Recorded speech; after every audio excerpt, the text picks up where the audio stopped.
Salut à tous, coucou la team. Donc aujourd'hui je vous fais une petite vidéo où je vais vous apporter énormément de contenu tout au long des vidéos que je vais faire. Donc abonnez-vous sur ma page, sur ma chaîne pour avoir du contenu. Ce contenu est gratuit mais il a quand même vraiment une importance. Aujourd'hui je vous fais une vidéo parce que j'ai eu pas mal durant mes coachings des problématiques qui revenaient. Donc sur le choix. Vous savez, j'aborde souvent et je vais aborder beaucoup la vie de couple, la vie en couple, tout ce que ça ramène. Et dans les différents coachings que j'ai eus, beaucoup croient que au bout d'un moment dans le couple, on sera un peu plus heureux avec une autre ou avec un autre. Vous savez, des fois, au début, c'est tout nouveau, c'est top, c'est excitant. Et après, au bout d'un moment, il y a une certaine stabilité qui se met en place. Et voilà, à ce moment-là, ou un petit peu après, je ne sais pas ce qui se passe. Et on pourrait croire qu'avec une autre ou avec un autre, ça serait mieux, on serait plus heureux. Tout ça pour vivre pleinement des émotions. Le pire là-dedans, c'est qu'il suffit de le croire et de s'en persuader. Vous savez, on se dit, finalement, je serais mieux. Pour que, au final, on trouve toutes sortes de bonnes raisons qui vont justifier ce que l'on croit. C'est-à-dire, imaginez que je commence à me dire, voilà, ça sera mieux, je serai mieux avec une autre. Et je commence à m'en persuader. Et puis tout au long de mon couple, des événements vont faire que, ouais, effectivement, je serai vraiment mieux avec une autre. Et pour ceux qui l'ont expérimenté, vous vous rendez compte que finalement, quand vous partez avec un autre ou une autre, les mêmes challenges, les mêmes problématiques reviennent à chaque fois. Donc, ce que je veux dire, c'est que est-ce que c'est vraiment bien? Est-ce que c'est vraiment vrai? Est-ce que c'est vraiment utile de penser, de croire qu'on serait mieux avec une autre? Là, tout ce qu'il faudrait se demander, c'est comment je pourrais faire pour que ce soit mieux encore avec celle ou celui avec qui je partage ma vie. C'est vrai que vivre en couple, ça ramène des challenges et des défis. Donc, c'est pas quelque chose de facile.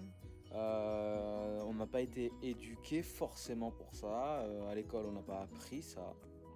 Vraiment, quand on est en couple, il faut voir le couple comme vraiment un système où mes choix individuels vont forcément influencer le couple, vont forcément influencer mon partenaire ou ma partenaire dans le couple.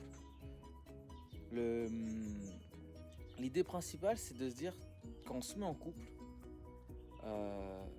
le premier choix ultime, donc, de se mettre en couple, c'est de maintenir ce couple. Donc tous les choix qui vont découler de ce premier choix. Ce que je veux dire, c'est que nos choix ont un impact sur les autres, sur l'autre. Attention, je ne dis pas qu'il ne faut plus agir. Ce que je veux dire, c'est qu'à chaque fois que vous allez faire un choix ou agir ou faire quelque chose pour vous, il faudra tenir compte du couple et de l'autre également.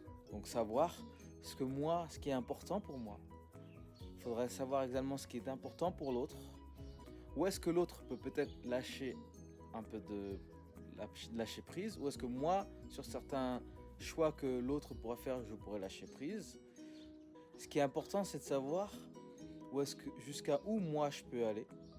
Je suis capable d'accepter de l'autre et vice versa, ce que l'autre peut accepter de moi, les limites, pour ensemble, en couple, on puisse se fixer des limites pour que on puisse être, on puisse agir pour nous, ensemble. Un petit peu, comment être libre et ensemble.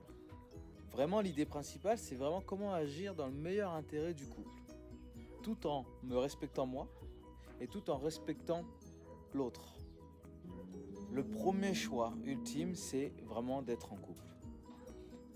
À partir de là, tous les autres choix vont découler de ce premier choix pour renforcer ce premier choix.